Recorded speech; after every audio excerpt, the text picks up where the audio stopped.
तो हेलो दोस्तों, कैसे हैं आप लोग। तो जैसे कि आपको पता है कि हम लोग क्लास 8 का जो एनसीईआरटी है हिस्ट्री का, उसको डिस्कस कर रहे हैं हम लोग। और अभी तक हम लोगों ने 5 चैप्टर को बहुत अच्छी तरीके से कवर अप किया है, जिसमें हमने प्रॉपर सब्जेक्ट के साथ साथ उसके जो एमसीक्यू क्वेश्चंस होते हैं उनको प्रोवाइड किया है। आज हमारा छठा चैप्टर 6 चैप्टर डिस्कस होने वाला है, जिसका नाम है बुनकर, लोहा बनाने वाले और फैक्ट्री मालिक। इनके बारे में हम जानेंगे और इनके 50 एमसीक्यू को डिस्कस करेंगे। तो वीडियो को लाइक करके प्यारा सा कमेंट करिएगा, ताकि मुझे भी मोटिवेशन मिले और बेहतर से बेहतरीन कंटेंट मैं आप तक प्रोवाइड कर सकूं। ठीक है, तो पहले हम इंट्रोडक्शन देख लेते हैं। इस अध्याय में बताया गया है कि कैसे भारत में कुटीर उद्योग जैसे बुनाई और लोहा बनाने का काम अंग्रेजों के आने के बाद प्रभावित हुआ और धीरे धीरे फैक्ट्री प्रणाली का विकास हुआ। यानी इस अध्याय में ओवरऑल बताया गया कि कैसे जो कुटीर उद्योग था, जैसे लोहा बनाना या फिर और भी कुछ चीजें जो अंग्रेज के आने के बाद काफी ज्यादा प्रभावित हुई और बड़ी बड़ी फैक्ट्रियां का जो है फैक्ट्रियों का निर्माण हुआ, इनके विकास के बारे में बताया गया है। सबसे पहला आपका आता है भारत के बुनकर। ठीक है, तो यहाँ पे सबसे पहले आपका आते हैं पुराने समय में स्थिति, यानी पुराने समय में आखिर स्थिति कैसी थी। तो भारत में कपड़ा उद्योग बहुत प्रसिद्ध था। यानी पुराने समय में क्या था, कपड़ा उद्योग जो था भारत के अंदर काफी ज्यादा पॉपुलर था। ढाका, बनारस, मुर्शिदाबाद आदि स्थानों के कपड़े पूरे विश्व में प्रसिद्ध थे। यानी all over the world Dhaka, Banaras और मुर्शिदाबाद के जो कपड़े थे वो ऑल ओवर द वर्ल्ड क्या थे, फेमस थे। बुनकर हाथ से कपड़ा बनाते थे। यानी जो भी बुनकर होते थे वो क्या करते थे, अपने हाथों का इस्तेमाल करके क्या करते थे, बेहतरीन से बेहतरीन कपड़ों का जो है कह सकते हैं कि बुनाई करते थे। ठीक है, दूसरा हमारा आता है अंग्रेजों के आने के बाद परिवर्तन। मान लीजिए पुराने समय में तो कुछ चीजें थी, लेकिन जब अंग्रेज आए तो उस समय क्या परिवर्तन हुआ। ब्रिटेन से मशीन से बना सस्ता कपड़ा भारत आने लगा। यानी जो ब्रिटेन था, ब्रिटेन के अंदर बड़ी बड़ी मशीनें लगी हुई थी जिससे कि कपड़ा बन रहा था, और वो कपड़े भारत आने लगे। तो भारतीय बुनकरों की मांग कम हो गई। मान लीजिए कि जो कपड़े आएंगे वो सस्ते होंगे, और सस्ते होंगे और मशीन से बनेंगे तो काफी ज्यादा अट्रैक्टिव भी होंगे। तो ऐसे क्या हुआ, भारत की जो बुनकर थे उनकी स्थिति क्या हो गई, थोड़ी सी खराब हो गई, और उनकी जो मांग है वो भी कम हो गई। अंग्रेजों ने बुनकरों पर कई प्रतिबंध लगाए। यानी जो भी भारतीय बुनकर थे उन पर अंग्रेजों ने क्या किया, बहुत सारे पाबंदी लगा दिया, प्रतिबंध लगा दिया। परिणाम ये हुआ कि बुनकरों की स्थिति खराब हो गई। ठीक है, अब आता है आपका बुनकरों की समस्याएं। बुनकरों की समस्याएं क्या थी, पहले ये थी कि कच्चा माल महंगा। यानी उस समय मान लीजिए अंग्रेज जब आए तो चीजें काफी ज्यादा कॉम्प्लेक्स हो गई। तो जो कच्चा माल होता था, रॉ मटेरियल जो होता था वो महंगा हो गया था। तैयार माल सस्ता बेचना पड़ता था। यानी जो भी माल वो तैयार करते थे बुनकर, उनको काफी सस्ते दामों में बेचना पड़ता था। अंग्रेजों का दबाव भी था और रोजगार की कमी थी। तो कई बुनकर खेती या अन्य काम करने लगे। यानी जो भी बुनकर थे जिनका मेन व्यवसाय क्या था, कपड़ों को बुनना था, वो उन कामों को छोड़ के खेती और अन्य कामों पे निर्भर होने लगे। दूसरा हमारा क्या है, लोहा बनाने वाले, आयरन सिमुलेटर्स। ठीक है, तो यहाँ पे सबसे पहले आपका है पारंपरिक तरीका। यानी पारंपरिक तरीके में लोहा का निर्माण। तो गांव में लोहा बनाया जाता था। यानी पारंपरिक तरीके में क्या था, गांव के अंदर लोहा बनाया जाता था। लकड़ी, कोयला से भट्टी जलाकर लोहा तैयार किया जाता था। यानी जो कोयला होते थे उन भट्टियों को जलाकर जो है, भट्टी जलाकर लोहा तैयार किया जाता था। लेकिन अंग्रेजों का जब प्रभाव पड़ा तो जंगलों पर अंग्रेजों का नियंत्रण हो गया। यानी जो फॉरेस्ट थे, फॉरेस्ट पे क्या हो गया, अंग्रेजों का नियंत्रण हो गया। तो लकड़ी मिलना कठिन हो गया। तो उस कंडीशन में क्या हुआ, जो पारंपरिक तरीके थे उसके लिए लकड़ी की जरूरत होती थी। तो अंग्रेज जब आए तो लकड़ी पर जो है वो भी मिलना कठिन हो गया। पारंपरिक लोहा उद्योग कमजोर पड़ गया। ठीक है, अब हमारा है आधुनिक उद्योग का विकास। यानी जो आधुनिक उद्योग है उसका विकास कैसे हुआ। तो यहाँ पे मशीनों का उपयोग, यानी मशीनों का उपयोग में यूरोप में मशीनों का उपयोग शुरू हुआ।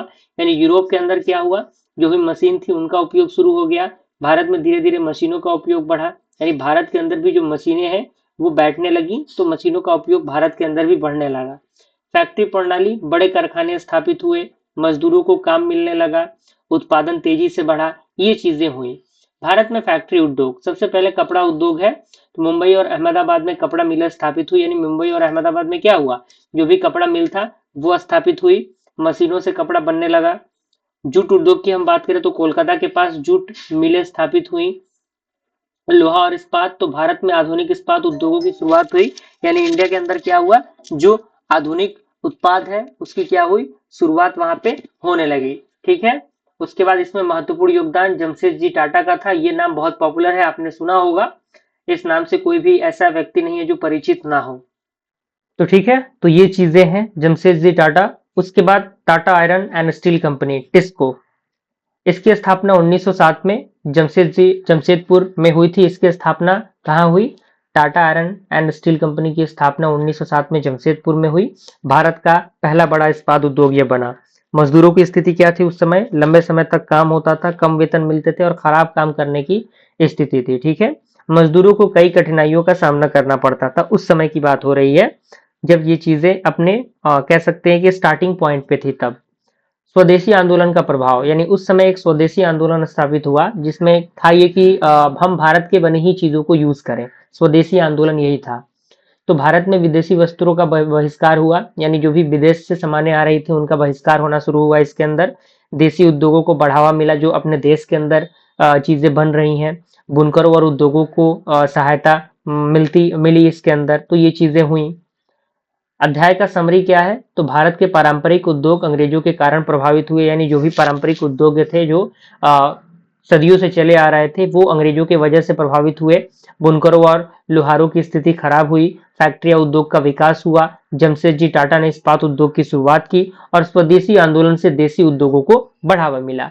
अब इंपॉर्टेंट पॉइंट जो कि आपके एग्जामिनेशन के लिए इंपॉर्टेंट है, जो आपको याद होनी चाहिए, भारतीय कपड़ा उद्योग पहले बहुत सस्ता था।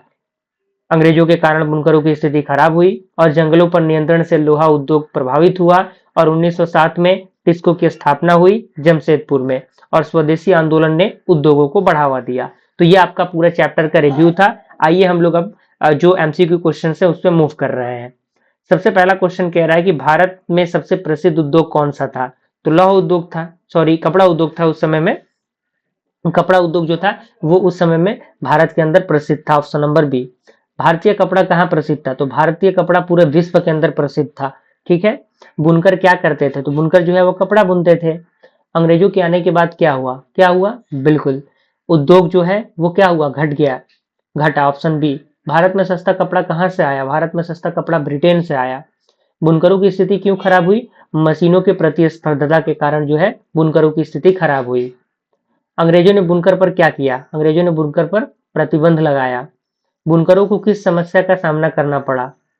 बिल्कुल, कच्चा माल महंगा हो गया, कम कीमत पर चीजों को बेचना पड़ा इन्हें, दबाव सहना पड़ा अंग्रेजों का, यानी सभी उपयुक्त सभी हो जाएगा। ठीक है, कई बुनकर क्या करने लगे? कई बुनकर व्यापार करने लगे, खेती करने लगे, नौकरी करने लगे, शिक्षा करने लगे। क्या करने लगे? बिल्कुल, खेती करने लगे।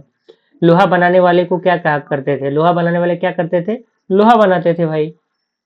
लोहा बनाने में किसका उपयोग होता था? लकड़ी का उपयोग होता था।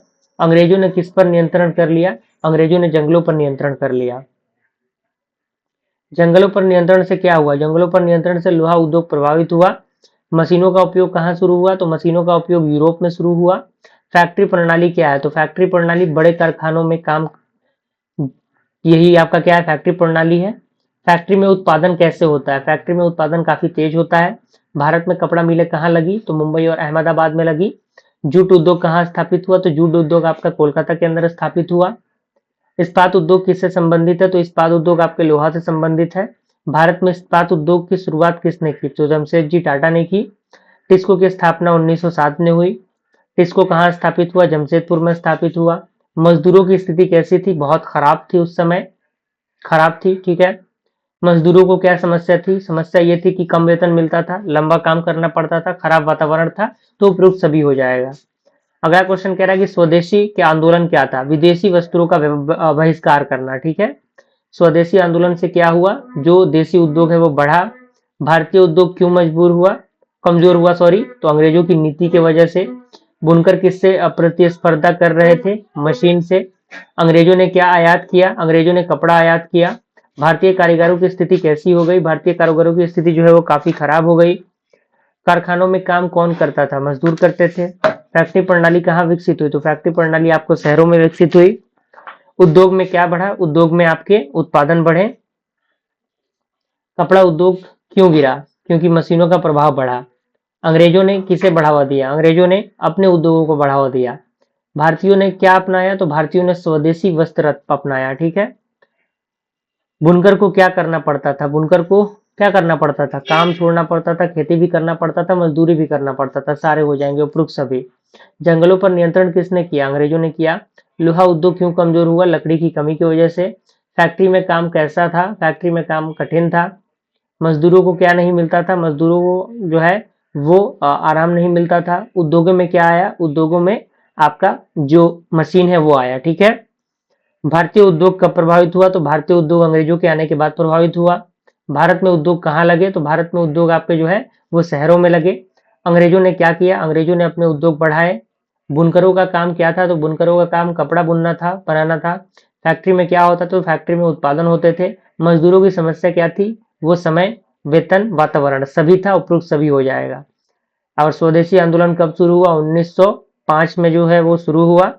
और यह अध्याय हमें उद्योग के बारे में बताता है। तो इस तरीके से हमने इस चैप्टर को कंप्लीट किया। आई होप ये वीडियो पसंद आया, लाइक जरूर करिए। मिलते हैं अगले वीडियो में, तब तक के लिए थैंक यू।